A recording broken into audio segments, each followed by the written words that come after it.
Today we're diving into a really powerful idea from Richard Rohr's book, The Universal Christ, and it's a big one. What if the Christ you've heard about is actually infinitely bigger and more present than you ever imagined? Let's get into it. So, let's start with a question that seems almost silly, but it's really profound. Is Christ just Jesus' last name? You know, for a lot of us, those two words are just fused together. We say Jesus Christ like it's a first name and a last name. But what if Christ isn't a name at all? What if it's a title describing a reality that existed long before Jesus of Nazareth was even born, a reality that is present in everything, everywhere, right now? Now, this isn't just some abstract theological idea. It's an actual experience people have had. Take the mystic Carol Houselander. She was on a crowded, stuffy London Underground train, and suddenly she had this overwhelming vision. She didn't just see a bunch of tired commuters anymore, she saw Christ, literally radiating from every single person. For her, this wasn't some dream, it was a fact. It revealed this deep, profound oneness that connects every single one of us. Okay, so to really understand what Carol Houselander experienced, we've got to pull apart a word that we think we know so well. And it all starts by separating the historical person from the universal presence.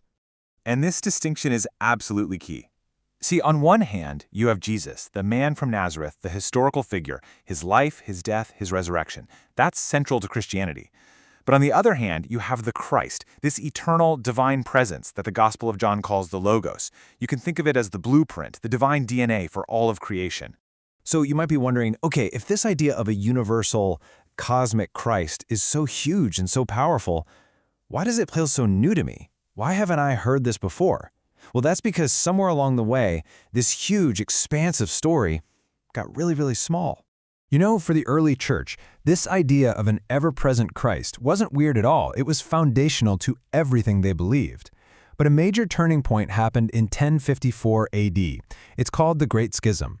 And when the Western and Eastern churches split, something profound was lost, especially in the West.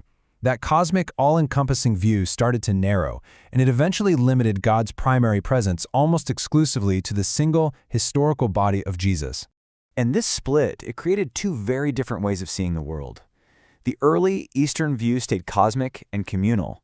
It saw God's incarnation as this continuous, ongoing event that is loving everything into being. The Western view, though, became much more individual and, well, legalistic. It started to focus almost entirely on personal salvation. The story became less about a universal connection and more about a kind of individual transaction to get into heaven. So, it's time to reclaim that bigger story. What if Christ is, like Richard Rohr suggests, just another name for the transcendent, sacred reality that's hidden inside of everything?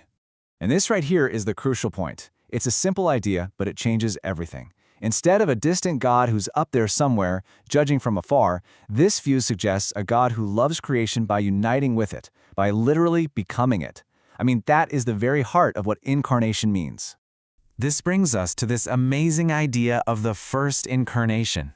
Before God's presence was perfectly revealed in the person of Jesus, it was first poured into the entire physical universe at the moment of creation, 13.7 billion years ago. So Jesus didn't bring God into a godless world. No, Jesus emerged from an already Christ-soaked world. He came to make that hidden divine presence visible and personal for all of us. A really simple way to think about it is in three phases, or three acts. First, the incarnation in all of creation itself, the Big Bang. Second, the perfect personal incarnation in Jesus, who shows us exactly what it looks like when humanity and divinity are fully one. And third, the ongoing incarnation in all of us, right now, the community that continues to make this divine presence visible in the world today.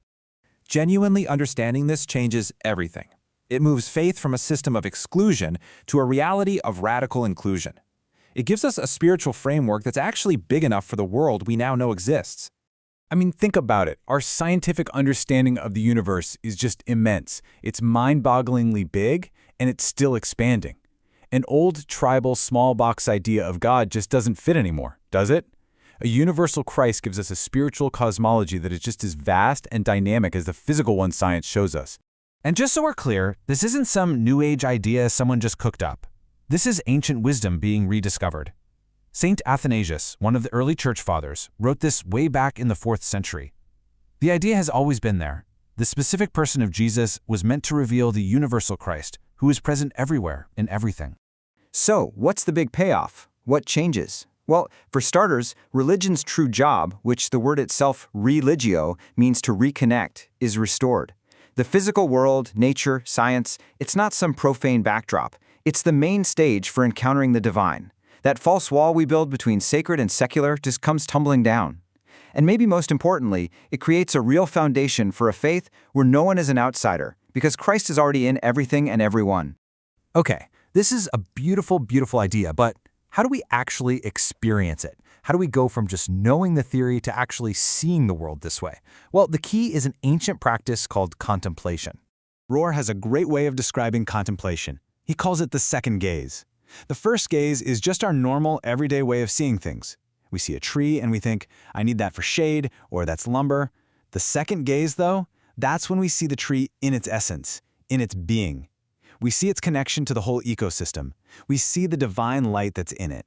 It's really about looking at anything long enough to see its sacred depth. So here's a super simple exercise from the medieval classic, The Cloud of Unknowing, that you can try.